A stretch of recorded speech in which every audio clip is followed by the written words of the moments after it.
Salut, c'est Diabo68, alors voilà, je vais arrêter de gueuler tout de suite.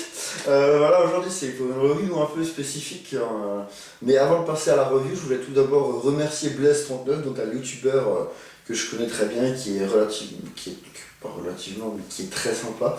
Il m'a fait de la pub, donc je lui en fais aussi parce que c'est un très très bon youtubeur. Donc je mettrai son lien de sa chaîne donc, dans les détails de ma vidéo. Et voilà, allez voir parce que c'est vraiment un très très bon youtubeur et il fait vraiment du très bon boulot. Donc je voulais tout d'abord aussi le féliciter hein, parce qu'il fait du bon boulot.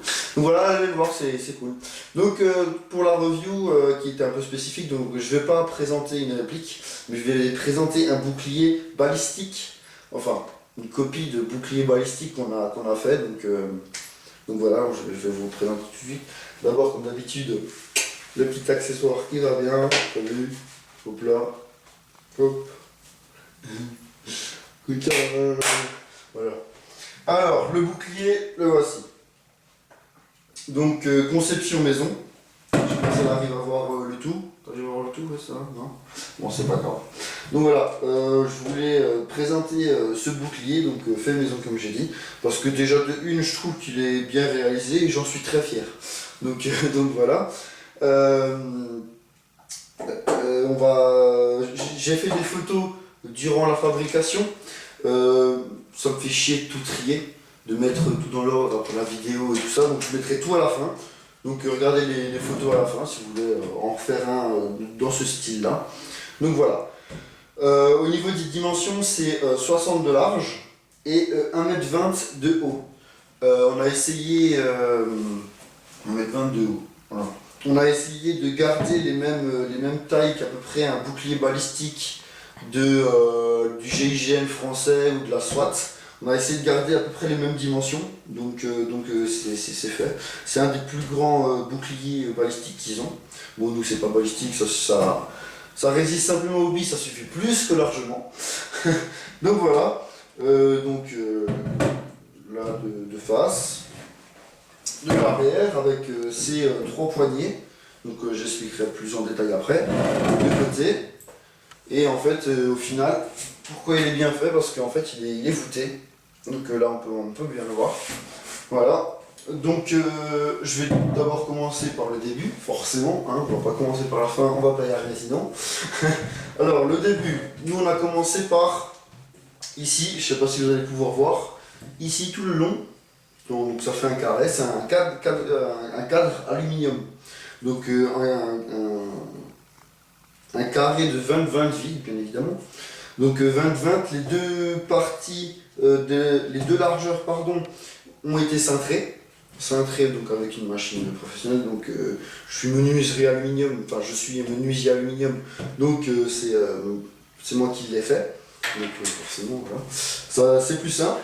Après on a donc deux tubes de 20-20 en hauteur, donc les dimensions que j'ai dit avant.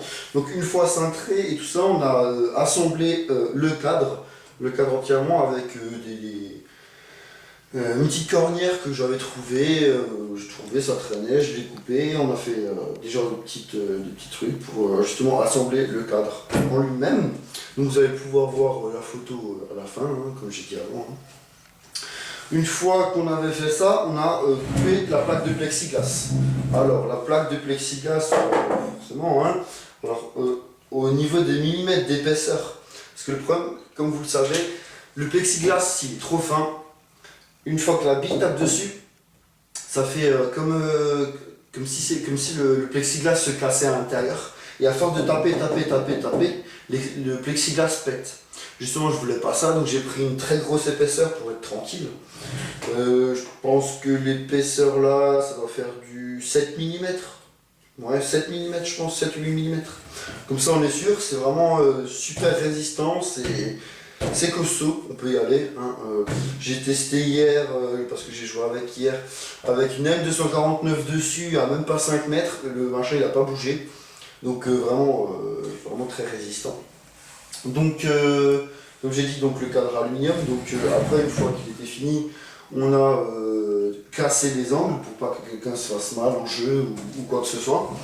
Ensuite, on a donc coupé la plaque de plexiglas de 7 ou 8 mm donc aux tailles donc 2 cm de plus en haut et en bas, pour que justement ça dépasse, et faire l'arrondi ici pour justement pas se faire gêner par le cadre alu. Ensuite on a fait le trou pour la grille, donc la grille aussi grille aluminium. Donc là le petit problème qu'il y a avec cette grille, c'est que l'aluminium est très friable, c'est vraiment un métaux vraiment pas dur, il est mou, ouais, on peut dire ça comme ça. Et forcément à chaque fois que les billes tapent, la grille commence à se déformer. Donc comme dit, il n'y a quasiment aucune vis sur ce bouclier, à part pour le cadre aluminium. Mais sinon tout le reste, c'est que des rivets. C'est que des rivets, essentiellement ça, donc vraiment que des rivets. Donc c'est pas chiant, le jour où elle est vraiment explosée, on perce les rivets, on en remet une nouvelle, on remet des rivets, et on refait proprement, et c'est fini. Donc voilà. C'est assez pratique quand même les rivets parce que c'est pratique, c'est tout. C'est moins chiant que les vis parce que les vis vous allez percer et de l'autre côté vous avez votre vis qui dépasse et tout. Ça peut piquer, ça peut couper, ça peut faire quoi que ce soit, alors que là concrètement nos rivets, il n'y a quasiment rien. Là on peut voir derrière les poignées. Voilà.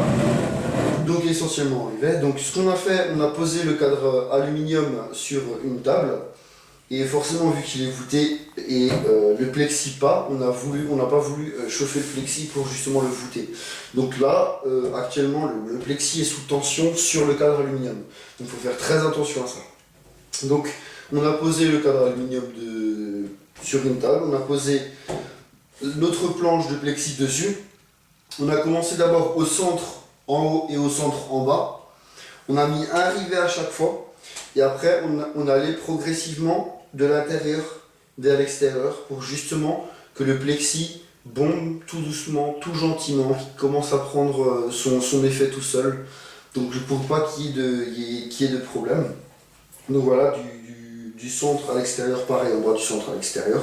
Donc progressivement, donc d'abord celui-là, ensuite en bas, celui-là ensuite en bas, celui-là ensuite en bas, celui-là ensuite en bas, enfin voilà, vous avez compris, vous n'êtes pas complètement con. Donc voilà. Justement le plexi prend tout doucement la forme. Alors attention, moi au début j'ai mis que des rivets de 10 en 10. Le problème qui s'est avéré, j'ai eu peur qu'en jouant, forcément il y a des chocs dessus, on le fait tomber, voilà. Donc en fait j'ai tout doublé. Donc tous les 5 cm il y a un rivet au niveau du cadre aluminium, oui bien sûr. Mes rivets pour tenir ma plaque, forcément c'est dans le cadre aluminium, il vient dans le carré 20-20 et forcément ça sert le rivet, forcément. Voilà. Ceci dit c'est bon, donc la grille aussi avec des rivets comme j'ai dit avant. Il me semble que c'est bon pour la base. Ensuite on a mis 3 poignées. Donc la poignée forcément pour mettre le bras comme ceci, voilà. Donc la poignée là qui entoure l'avant-bras, là forcément pour tenir voilà. Et l'autre au-dessus c'est pour tenir l'équilibre en fait. Parce que on s'est aperçu que juste comme ça, sans cette poignée, l'équilibre c'est un peu chiant à tenir, donc on a rajouté une poignée. Et quand on est derrière, on peut se mettre simplement comme ça et on peut jouer avec l'équilibre très facilement. Voilà. Donc aussi fixé avec des rivets. Voilà, donc cette pièce là j'ai pris un plat. J'ai pris simplement un plat et je me suis amusé avec un marteau à le former tout doucement, gentiment. Donc voilà, ça donnait à peu près ça. Donc c'est fait à la main, donc c'est pas spécialement joli, mais on s'en fout. Et les 2 poignées, je les ai récupérées. Voilà. Donc c'est un bouclier dont je suis vraiment très fier. Bon, c'est le tout premier, hein. C'est vraiment le tout premier. Donc c'est un peu un cobaye, on va dire. Donc le poids, j'ai pas parlé du poids parce que c'est aussi très très important. Le poids, une fois fini, peint, tout ça, il fait 7,4 kg. Donc 7,4 kg, c'est vrai que c'est pas mal, c'est vraiment beaucoup, je trouve même. Mais une fois qu'on l'a vraiment bien en main comme ça, et tout, avec l'adrénaline quand on joue et tout ça, c'est vrai qu'on n'y fait même plus vraiment attention. Moi j'ai joué hier avec, j'étais attaqué quoi. J'étais avec mon Desert Eagle du côté, et j'y allais quoi. Donc voilà.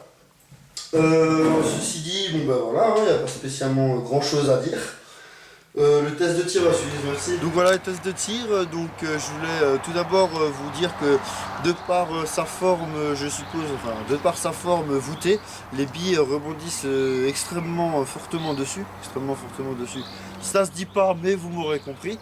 C'est pour ça bien évidemment, comme tous les tests de tir, on n'oublie pas les lunettes. Donc je pense que ça peut être un très bon accessoire en CQB. Vraiment un très bon accessoire. Après c'est vrai qu'en forêt ça peut être un peu plus délicat à l'utiliser, mais ça peut rester aussi encore très utile pour tout ce qui est capture de drapeau et tout ça. Donc voilà, on va faire quelques shoots à 5 mètres de distance. Donc d'abord en semi-auto, pour voir un peu ce que ça donne et l'impact que ça fait. Donc semi.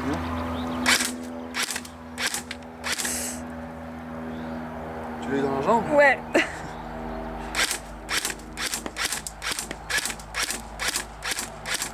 Les billes rebondissent vraiment fortement dessus. Je viens de me taper des billes dans les jambes. Il faut vraiment faire très attention. Donc je passe en full auto. Putain, arrête! Ça va? Là c'est bouffer une bille, bon c'est pas grave. Donc comme je vous ai dit, les billes rebondissent très fortement dessus. Donc voilà, on va passer au test de tir derrière le bouclier. Donc voilà le test de tir derrière le bouclier. Donc j'ai voulu le faire parce que les impacts de billes qu'on entend derrière le bouclier, c'est vraiment très impressionnant. Donc vous allez pouvoir le constater. On n'oublie pas bien évidemment les lunettes comme d'habitude. Et on y va. Donc en semi. En full.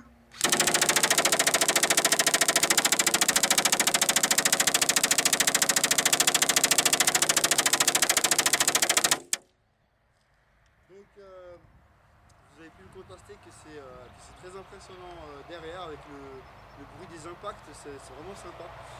Donc voilà, je vous remercie d'avoir regardé ma vidéo.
Fire!